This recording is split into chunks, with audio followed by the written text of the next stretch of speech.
Rain tracked Big Al's rig to a Nebraska truck stop, neon flickering, the air thick with diesel haze. His Peterbilt sat empty under the garish blue and red glow of a buzzing sign. She slipped inside the cab, the bunk reeking of whiskey and stale sweat.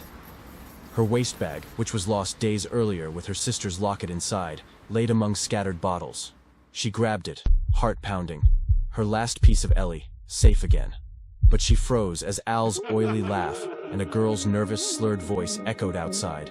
Rain dove under the bunk, pocket knife ready, finding a jerry-rigged storage hatch, oily, tight, its greasy walls pressing in like a coffin. Her pulse thundered as Al's boots thudded closer. Al climbed into the cab with a young runaway. "We're heading to Denver, sweetheart," he promised, his tone slick as motor oil. The semi roared to life, hitting the highway under a starless Nebraska night. Hours later, as the girl stirred, Al's voice turned predatory. "You're pretty, sweetheart. Be cooperative, or it gets rough." Each word dripping with menace.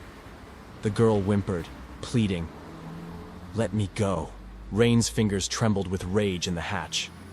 She yanked a thick shoelace from her boot, its frayed ends glinting in the cab's dim light. Lunging from the bunk, she hooked the shoelace around Al's neck. The hulking trucker thrashed at the wheel, clawing at the cord, roaring, "Get off!" Rain hissed, "It's my turn now, pig," pulling tighter. The runaway screamed. "Stop!"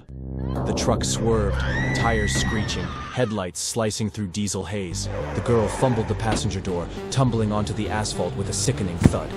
Al's elbow slammed into Rain's ribs, loosening her grip. Crash. The semi slammed sideways into a ditch, glass shattering, metal crumpling. Smoke curled from the wreckage. The girl lay crumpled on the asphalt, lifeless. Al slumped over the wheel, blood trickling from his forehead, groaning faintly. Rain hesitated, clutching her bag with the locket, her eyes lingering on the girl. She hadn't saved her, just like she hadn't saved Ellie. She walked off as sirens wailed in the distance. From the trees, she watched paramedics haul Al away. The girl lay lifeless on a stretcher. Just hold on now, folks. Rain's hunt for Big Al started 3 days before that wild semi-crash you saw. Let's roll back the clock to see how this fire got lit. Rain stood on a highway shoulder, thumb out, her frayed hoodie flapping in the Nebraska wind. A semi growled to a stop, revealing Big Al, fat, balding, his grin too slick. "Need a ride, darlin'?" His voice oozed honey, but his eyes held a wrongness, like a snake sizing up prey. Rain's gut twitched. "He's probably harmless," she told herself, adjusting her small waist bag with her sister's locket inside. "Yeah, going west." She climbed into the cab, the air thick with stale burgers and motor oil. Al's gaze crawled over her. She ignored it, jaw tight, but her fingers brushed the old pocket knife in her pocket for reassurance. They pulled into a dive diner off I-80. Over greasy fries, Al's chatter turned oily, his laugh a jagged edge that grated Rain's nerves. His hand grazed hers when he passed the salt, lingering too long, his eyes glinting like a predator's. Her stomach nodded. She'd seen that look before, in men.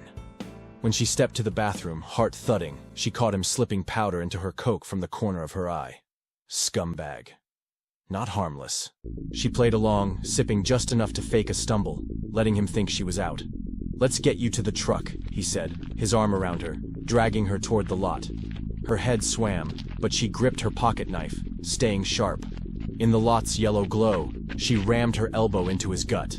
Al wheezed, stumbling. She sprinted into the dusk, pulse hammering, until she ducked behind a rusty dumpster, gasping. Her hands shook as she patted her waist. Her cell phone was there, but her waist bag was gone. She checked her cell phone's AirTag app, the moving dot confirming her fear.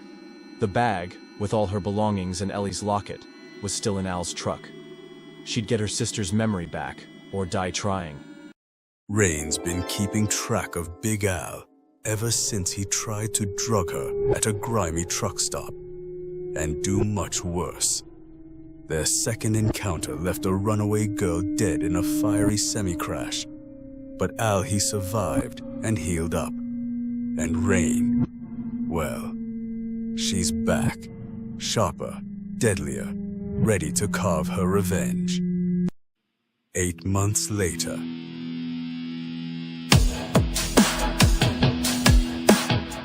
Al survived the crash, his bulk still a shadow in Rain's nightmares. He had a new Kenworth, now parked at a Wyoming truck stop. Rain arrived, no longer the scruffy hitchhiker, now a femme fatale in a sleek leather jacket, dark lipstick, moving with a panther's grace. She crept into the cab at midnight. She opened the toolbox behind Al's seat, grabbing a drill. Her plan: drill a hole through the bottom of the bunk to skewer Al with a sharpened tire iron while he slept. A fitting end for a rapist pig.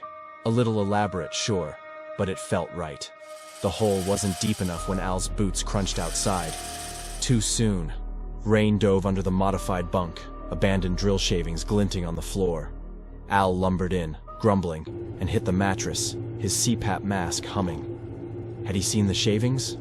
He exhaled, chuckling faintly, a sound that coiled dread in Rain's gut. Her breath caught. Did he know? She waited, then drilled quietly, sweat stinging her eyes, hands shaking, his CPAP masking the whine. Pop! The last metal under the bunk gave way. Rain gripped the sharpened tire iron, ready to thrust it through the mattress and into Big Al, ending his vile story once and for all. Suddenly, a hand grabbed her ankle. "Knew you'd come back, bitch!" Al snarled, yanking her out. Rain thrashed, pulling free, and jammed the drill against his temple, its high-pitched whine shrieking like a banshee. Al staggered back, clutching his head. Her switchblade flashed from her pocket, slashing across his neck. Al fell still, his face etched with a big, red, wet smile. Rain clipped off his pinky, dropping it into a velvet bag with 3 other pinkies. Her eyes gleamed, feral and wild.